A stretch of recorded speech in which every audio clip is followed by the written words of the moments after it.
السلام عليكم ورحمة الله وبركاته. أحبائي وإخواني، معكم المستشار أحمد عبد ماهر، المحامي بالنقد والباحث الإسلامي، في بث جديد بعنوان أنقذوا سمعة سيدنا رسول الله صلى الله عليه وسلم من كتب التراث.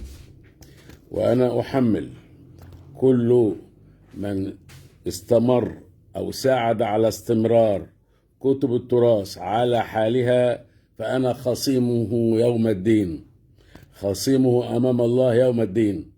لا تقولوا لي أن الرسول عليه الصلاة والسلام كان يرى المرأة الجميلة فيرجع إلى زوجاته فيباشر إحداهن. لا تقولوا لي أن الرسول عليه الصلاة والسلام أمر بقتل أم قرفة فشقت بين بغلين.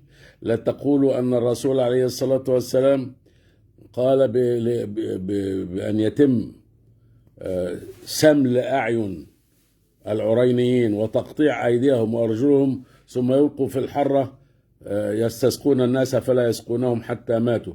لا تقولوا لي أن الرسول عليه الصلاة والسلام كان يباشر زوجاته حال حيضهن من خلف إزار. لا تقولوا لي أن الرسول عليه الصلاة والسلام كان يأمر بإرضاع الكبير. لا تقولوا أن الرسول عليه الصلاة والسلام قال بقتل المرتد.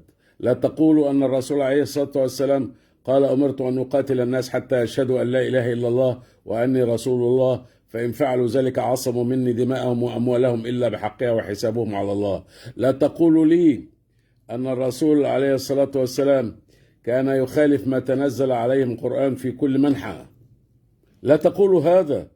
والقائمة تطول ولا يكفيها 1000 فيديو. أنا أريد أن أعرف هؤلاء الذين يقولون أنهم أئمة وأنهم علماء وأنهم فقهاء وأنهم مشايخ وأنهم متخصصين، أين هذا التخصص؟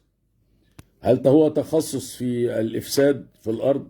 تخصص في أن نشين رسول الله ونقول أنه ذهب وابن مسعود فخط له خطا وقال له لا تخرج عن هذا الخط، ثم ذهب إلى أناس كأنهم الزنط، يعني كأنهم عبيد سود، يعني عرايا، وصاروا يركبون رسول الله صلى الله عليه وسلم حتى الفجر، ثم جاء الرسول لابن مسعود وهو متهالك من كثرة ركوب هؤلاء الرجال عليه. هي دي كتب ولا ده فجور؟ أليس كل هذا يشين الحبيب المصطفى صلى الله عليه وسلم؟ هل الرسول قال أن النساء ناقصات عقل ودين، بينما الله سبحانه وتعالى يقول الذي أحسن كل شيء خلقه وبدأ خلق الإنسان من طين؟ ما لكم كيف تحكمون؟ ما لكم تتركون هذا الهراء على أنه مقدس؟ هذه كتب حقيرة.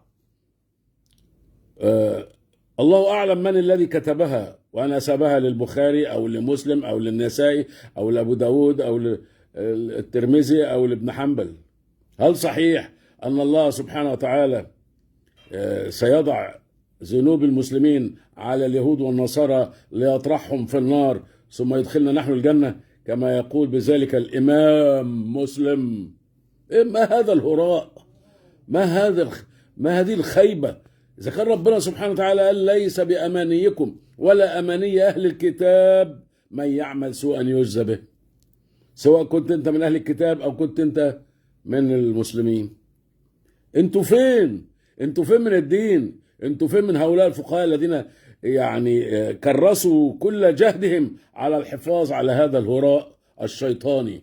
أقول قولي هذا وأستغفر الله لي ولكم، وأنا خصيم كل الفقهاء أمام الله يوم القيامة، مهما حدث أنا خصيمهم يوم القيامة. شكرا جزيلا يا أخي.